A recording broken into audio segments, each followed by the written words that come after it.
ubwo rero n'ubutumwa bureba abanyarwanda, waba uri mu gihugu imbere burakureba, waba uri hanze y'igihugu ukunda igihugu burakureba. Mvuze ngo ukunda igihugu konzi ko hari n'abatagikunda, kandi birazwi, twese turabizi, n'abatuye isi yose barabizi ko hari abadakunda igihugu.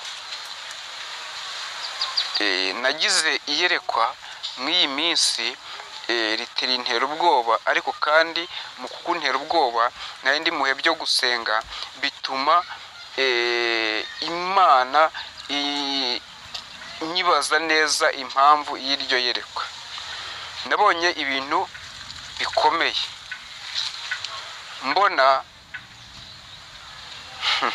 nabonye indege ya kajugujugu iza igwa ku kibuga cy'indege cy'i Kanombe. Iyo ndege nabonaga ari indege idasanzwe, kandi iyo ndege yari itwaye abantu bari bayirimo. Nabonye harimo abo narinzi n'abo ntarinzi, ariko iyo ndege ndabyirwa ngo iyi ndege ngo izanye ngo umukuru w'igihugu.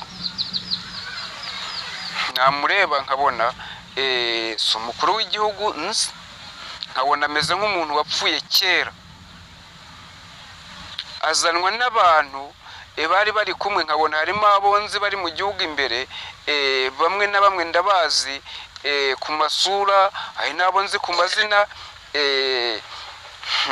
mbona ndabazi.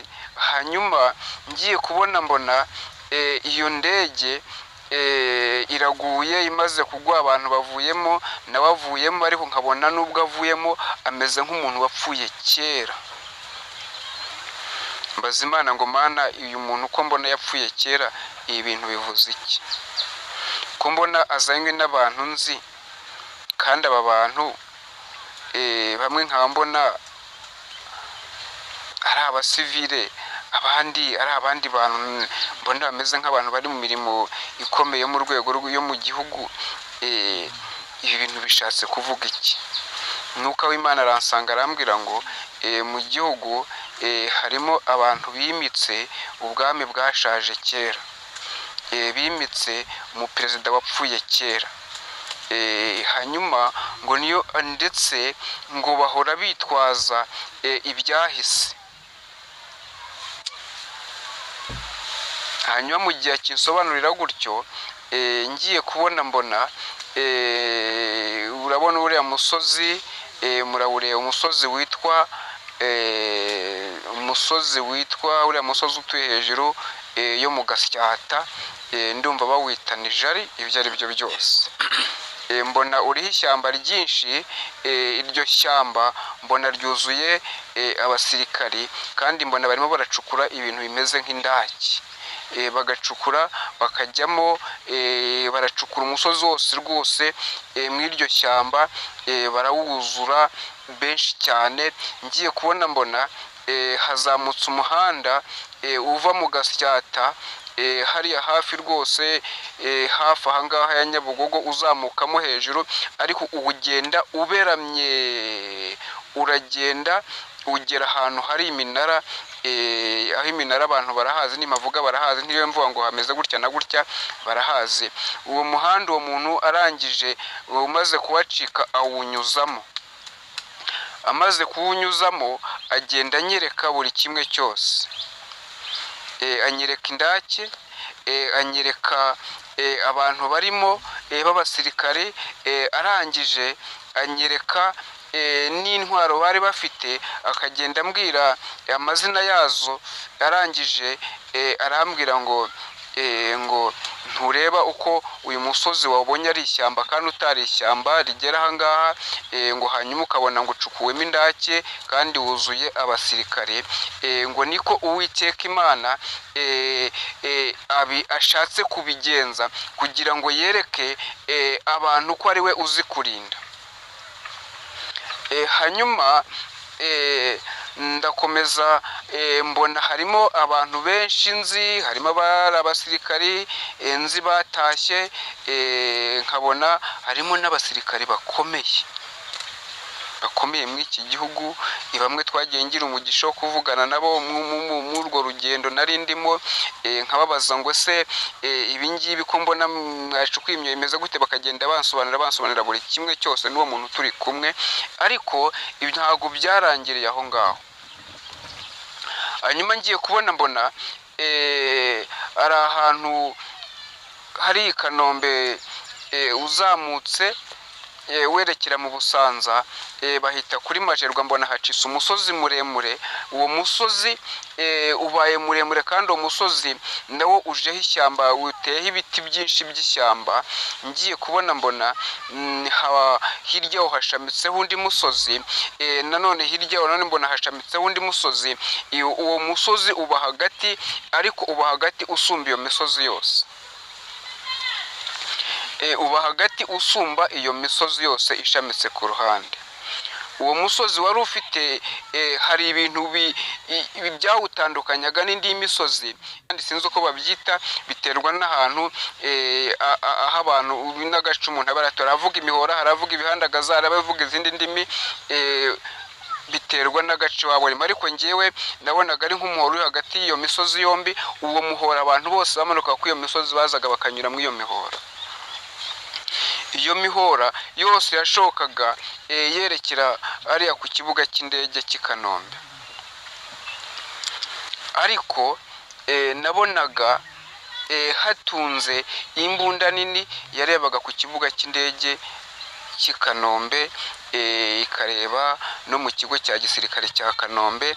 Ariko ndabyirwa ngo ibi ngibi ubonye ubibonye ubu ngubu, ariko ntabwo ari iby'uyu munsi wa none. Ndabyira ngo nibigiye kuzaza. Hanyuma mwako kanya ngiye kubona mbona ya ndege ishatse kuguruka, yari yaguye ku kibuga cy'indege cy'i Kanombe ya Kajugujugu. Nza gutangazwa nuko igiye kuguruka, ba bantu bagiye kwisubiramo bari kumwe na ba muntu nabonaga ngo wari umeze nk'umuperezida wapfuye kera. Mbona ngo bagiye kwijyamo indege ihindutse ikote. Nimvuga ikote abantu barayumva. Genda nepo ashobora kuba adasobanukiwe iyo ariyo, n'abandi bantu badashobora kubasobanukira. Iyi kote ni urubaho nimba abantu bateranya bagiye gutega etaje cyangwa se bagiye gutega inkingi, urwo rubaho bakaruteranya, bagakora n'ikindi gipande, bakagenda batera. Ibyo bintu bamaze kubihuza nibyo bibyara igisanduku baterekamo inkingi, ariko babyita ikote. Kimwe kiri ukwacyo cyitwa ikote. Mbona indege ibaye ikote, bagiye kwicaramo, indege yanze guhaguruka kubera ko yari yabaye ikote. Hanyuma ngiye kubona mbona umwe narinzi muri bo afashe inyundo, arashwanyaguje ya kote, ayikubise inyundo, arayishwanyaguje. Akimara kuyishwanyaguza, ngiye kubona mbona irongeye, indege irahagurutse. Ndabaza ngo mana, ibi bintu ni ibiki? Ikote ko nabonaga ari indege igahinduka ikote, hanyuma ikaba bayikubise inyundo nkabona irongera ihagurutse, bishatse kuvuga iki? Mana irambwira ngo hari ibyo ishenye kandi hari ibyo yirukanye mu gihugu cy'u Rwanda. Ndabaza ngo mana, ibi ngibi ushenye kandi ukaba wirukanye mu gihugu cy'u Rwanda ni ibiki? Mana irambwira ngo icya mbere ishenye urukuta rwubatswe rw'amagambo. Ubundi tugiye ku buryo bw'umwuka, indege hari ikivuze, n'ikote hari ikivuze, no gusenya hari icyo bivuze.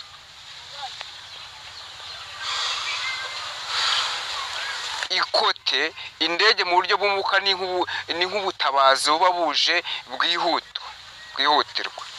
Ariko ubutabazi ubu ngubu ntabwo bwari ubutabazi, kuko bwaje mu gihe kitari ubwarwo. Mu gihe cyo kugwa ntabwo bwari ubutabazi, icyo ndege igwa ntabwo bwari ubutabazi, ahubwo ubutabazi bwaje mu gihe cyo kongera kugira gute cyo guhaguruka. hanyuma ubu butabazi bwaje buje kwirukana uruvuga u Rwanda ruri kuvugwa, uruvuga u Rwanda ruri kuvugwa mu mahanga yose. hanyuma iriya misozi nabonye icyo ishatse kuvuga, nacyo nicyo nje gusobanura.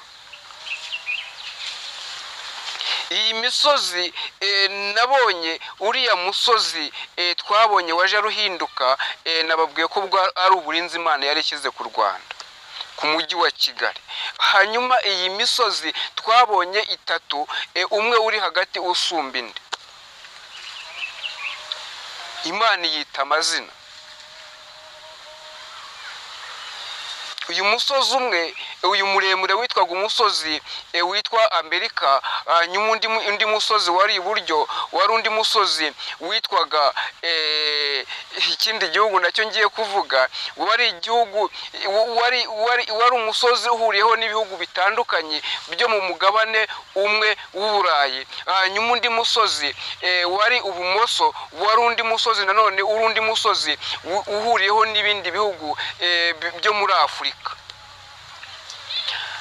ariko iyo misozi yose ngo yarebaga ireba ku kibuga cy'indege cy'i Kanombe, ikareba ku kigo cya gisirikare cy'i Kanombe. iyo misozi ni ubugambanyi bwari buhari kw'iki gihugu, ni ubugambanyi bwari buhari bwo kuza gushaka guca mu kirere, bakaza bakagwa ku kibuga cy'indege, hanyuma iki kibuga cy'indege bakagifata bakakibuza kuguruka, bakakibuza ntihagire indege yongera kugwa, ntihagire n'iyongera no kuhaguruka. hanyuma igihugu cyose, umujyi wa Kigali ngo bakawugira icuraburindi. ariko impamvu utwo nabonye bihinduka ikote ni uko ni urugambo ruhari, ntabwo ari ibintu bizajya mu bikorwa, ntabwo ari ibintu bizajya mu bikorwa, ni ibintu bizahera mu magambo. niyo mpamvu nabonye ari ikote. nurota umuntu akurasa ukabona imbunda yindutse inkoni, uzamenye ko urwo ari urugamba rw'amagambo, ntabwo ari urugamba ruhari.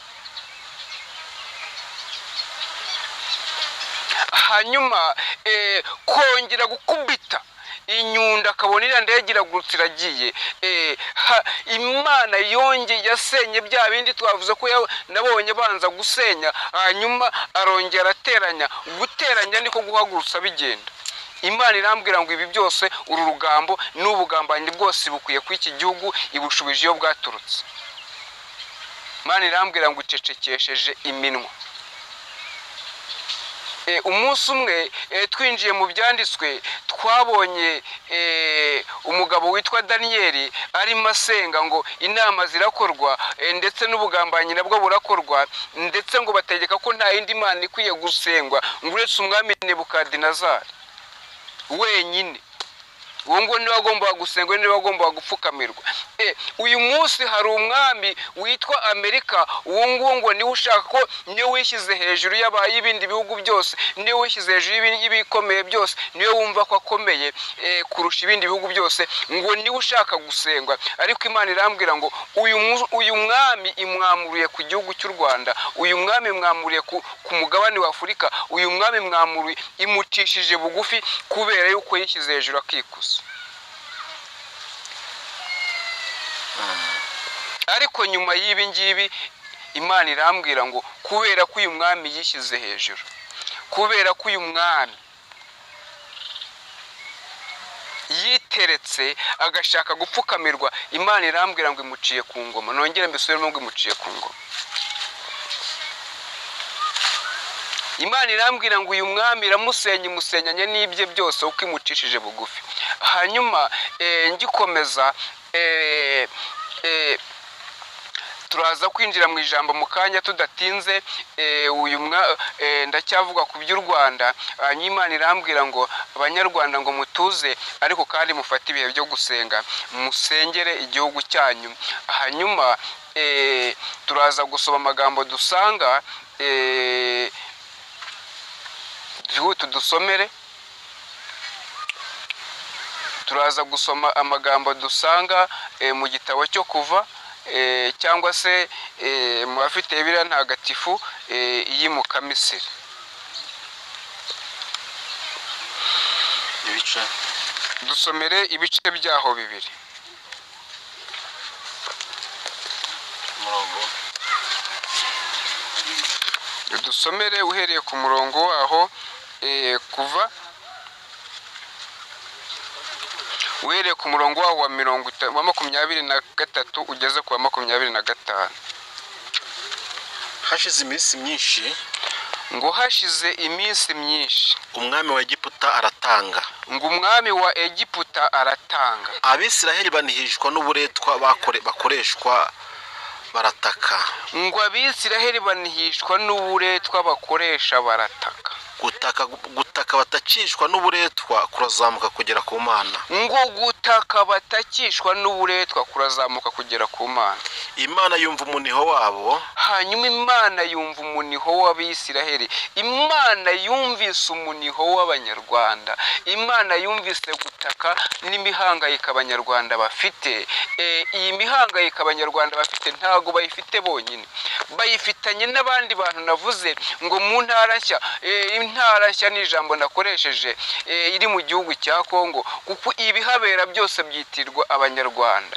Iyo habera byose nibo byitirirwa. Ngo Imana ibumvana n'abantu bavuye mu gihugu cy'u Burundi. Abantu baraza bari mu migabane itandukanye, abo bantu bose bifatanyije hamwe n'Abanyarwanda. Ngo Imana yumvise gutaka kwabo, ngo ndetse ngo ireba n'uburetwa bari gukoreshwa. yibuka isezerano ryayo yasezeranye na Aburahamu na Isaka na Yakobo. Hanyuma Imana irambwira ngo yibutse isezerano yagiranye n'Abanyarwanda.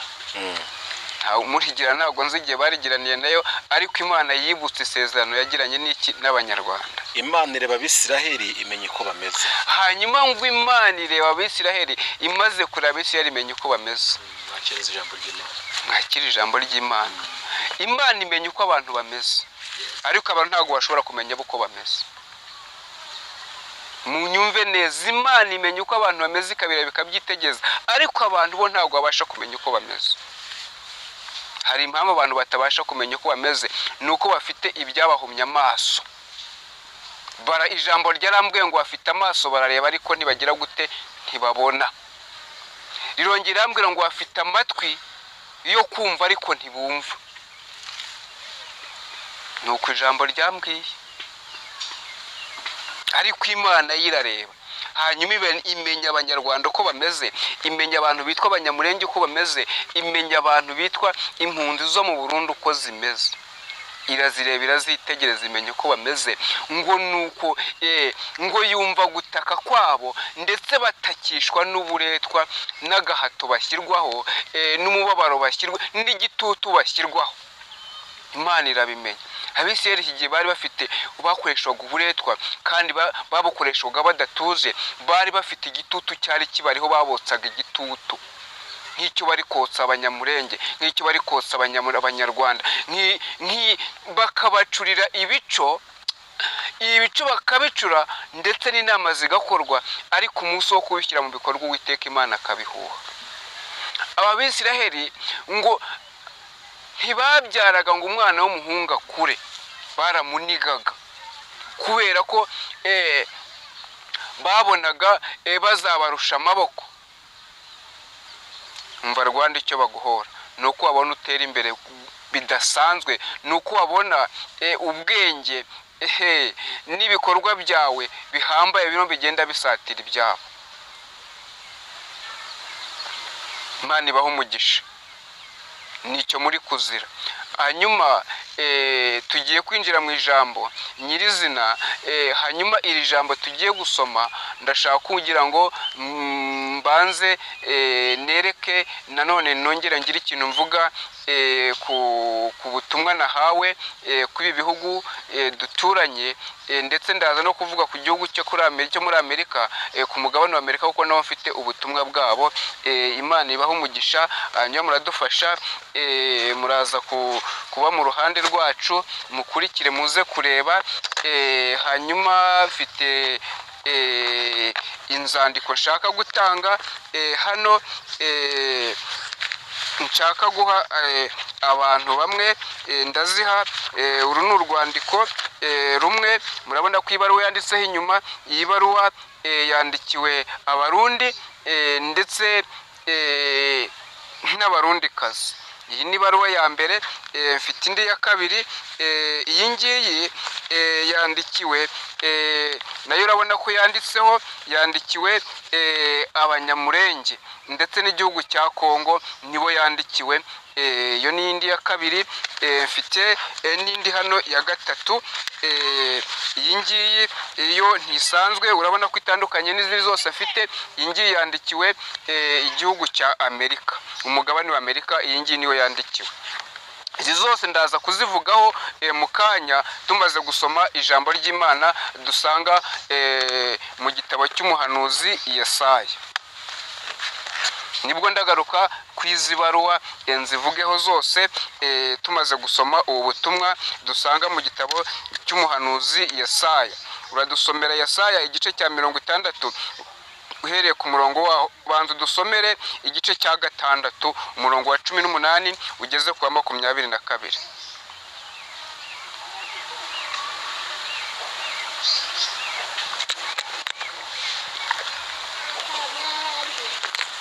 Yesaya igice cya 6 umurongo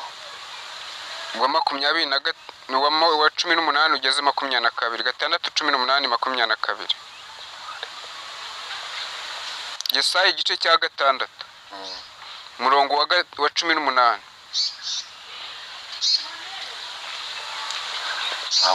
Aho hari dusomere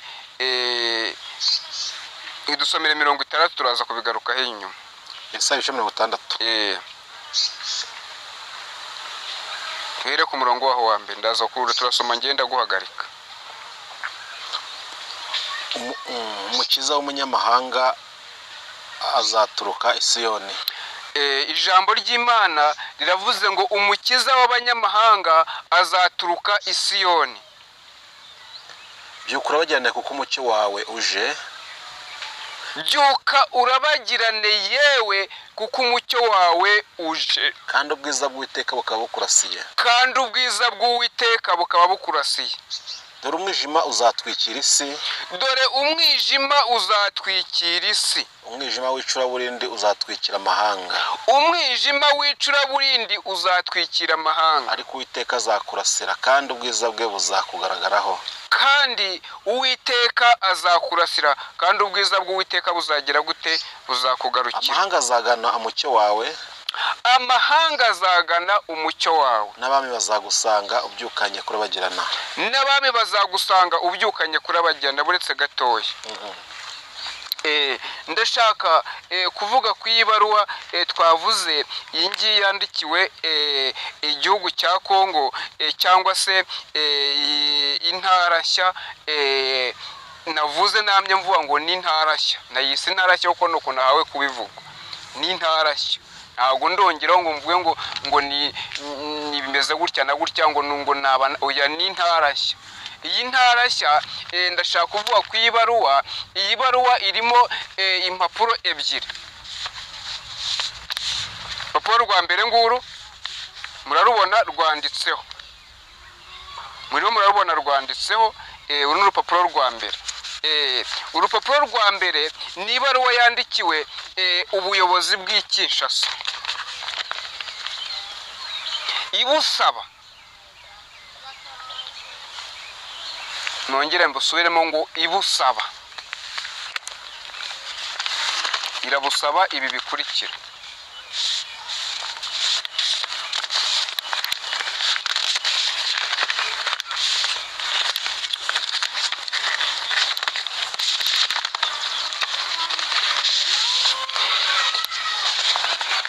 Irabusaba kurekura cyangwa se gutanga ituze mu bene gihugu. Irabusaba kurekura umuntu wese wafunzwe azira ibitekerezo bye bwite. Nicyo imusaba. Nicyo imusaba. kandi irasaba guhagarika amagambo asesereza yose asesereza abenegihugu bose. Iramusaba guhita ayahagarika.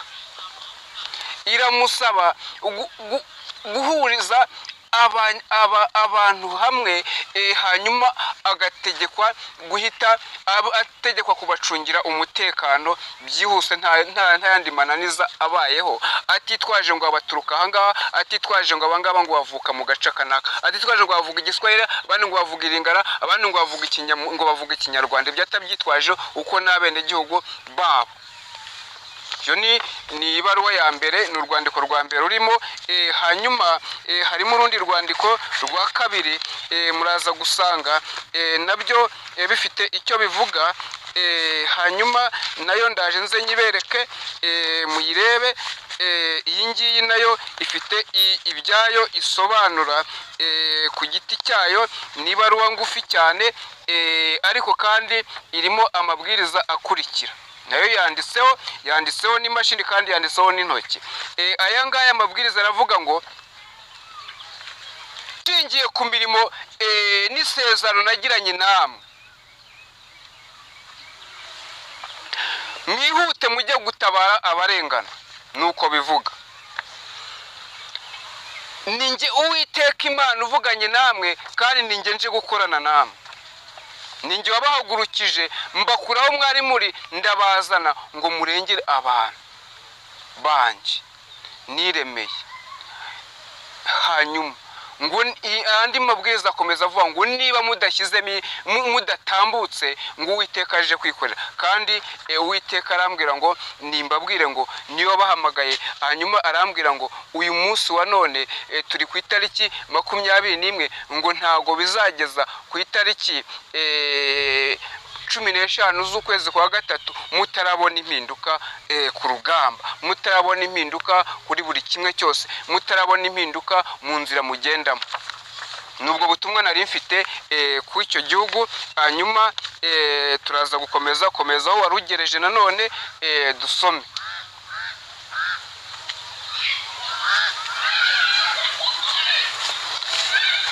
ubura amaso yawe uraranganye urebe. Hanyuma noneho ngubura amaso yawe uraranganye urebe. Bose bazaterana baza bagusanga baje aho uri. Hanyuma abantu bose bazaterana baza bagusanga aho uri. Yego. Abahungu bawe bazaza baturuka kure, n'abakobwa bawe bazaza bahagatiwe. Abahungu bawe n'abakobwa bawe bazaza baturuka kure, kandi abahungu bawe bazaza bahagatiwe. Niho uzareba ugacya umutima wawe uzikanga, hanyuma waguke. Niho uzareba uke, kandi uwo munsi umutima wawe uzikanga hanyuma waguke. Kuko ubwinshi bw'abaturutse mu nyanja buzakwegurirwa. Kuko ubwinshi bw'abantu baturutse mu nyanja hirya no hino, abaturutse mu mpande zitandukanye bose bazaza bakwegurirwa. N'iby'ubutunzi bw'amahanga bizaza aho uri.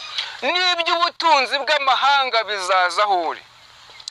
Amashyo y'ingamiya azakudendezaho ingamiya nto z'Imediyani. Hanyuma amashyo y'indogobe azakudendezaho ingamiya zose z'Imediyani. N'iza Efa zose zizaza zituruka Isheba, zizaba zihetse izahabu n'imibavu zerekana ishimwe ry'Uwiteka. Byose zizaza ziturutse Keva n'ahandi hirya no hino mu gihugu, n'ahandi hirya no hino ku isi. Zose zizaza zigana uri, kandi zivuga ibyishimwe ry'Imana n'imirimo y'ibitangaza yakoze. Imigambi y'Ikedari yose izakoranirizwa aho uri. Imigambi y'abatuye isi yose izakoranirizwa aho uri. Amapfizi y'intama n'ay'Ibawoti, amapfizi y'intama azagukorera, uzurira igicaniro cyanjye ashimwe. Hanyuma ayo mapfizi y'intama yose azagukorera, kandi azurira igicaniro cyanjye hanyuma ushime. Kandi nzubahiriza inzu y'icyubahiro cyanjye. Kandi uwo munsi nzubahiriza inzu y'icyubahiro cyanjye. Uretse gatoya, ndashaka kugera ku iyi baruwa. Iyi baruwa ni ibaruwa yandikiwe Abarundi n'Abarundikazi. bari mu gihugu imbere, Imana yantumye ngo mbahe iyi baruwa.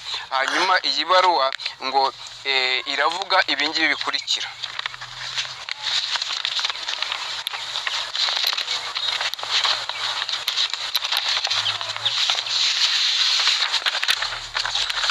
Ndabanza mbere ku rupapuro rutagize icyanditseho, nguru nta kintu kiriho, murabona ko nta kintu kiriho na kimwe. Imana irambwira ngo isuzume, yongeye yitegereje igahindukiza ikareba. Ndongera nduhindukize ngo isuzumye igahindukiza ikareba, usanga ntacyo yibukira ku buyobozi bw'igihugu cy'i Burundi. Irambwira ngo nduzinge gutya, ngo ndabwo niko ibuzinze. Imana ijya izinga, ndugire gutya. Mubonye nduzinze kangahe? Ndongera ndusubiremo, naruzinze inshuro, ibi ni inshuro ya mbere, nzinga iya kabiri, nzinga iya gatatu, nduzinze inshuro enye. Irambwira ngo niko izinze ubu butegetsi. Irambwira ngo uhereye umunsi ngo ibwambuye ijambo imbere yayo. Nta kintu na kimwe bigeze bakora ngo icyumve. Irambwira ngo mpite nduca gutya, ngo uku nguku niko ibuciye, niko ibuciye. Mbikoreye hano mu maso yanyu n'imbere ya kamera, niko ibuciye mu maso y'abatuye isi badukurikiye. Yambwiye ngo mbijugunye gutya. Hanyuma urundi rwandiko rurimo narwo ndaje nze ndubereke, murabona uko rwanditse rwo. Uru rwandiko rwandikiwe umuntu witwa Dawidi n'umuntu witwa Gidiyoni, ngo nimuhaguruke mugende mugere mu gihugu, mujye kubaka ibitari ku murongo. Ibyasenyutse byose mu byubake, ibitari ku murongo mubishyire ku murongo. Niyo magambo ari kuri uru rwandiko. Imana ibaho umugisha kandi mukore uko bitegetswe.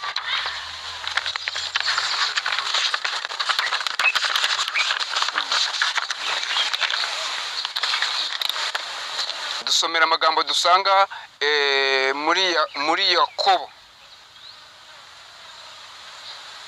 igice cyawo cya kabiri, uhere ku murongo waho wa mbere twumva uko wavuga. Urwandiko Pawulo yandikiye Yakobo, cyangwa se urwandiko rwanditswe na Yakobo. Ushaka kubyumva byumva uko. Igice cyawo cya kabiri uhereye ku murongo waho wa mbere twumva uko wavuga. Bene data, kwizera kwanyu mwizera umwami wacu Yesu Kristo w'icyubahiro ntikube uko kurobanura abantu ku butoni. Ngo bene data, ukwizera mwizera Yesu Kristo umwami wacu, ngo ntikube uko kurobanura abantu ku butoni.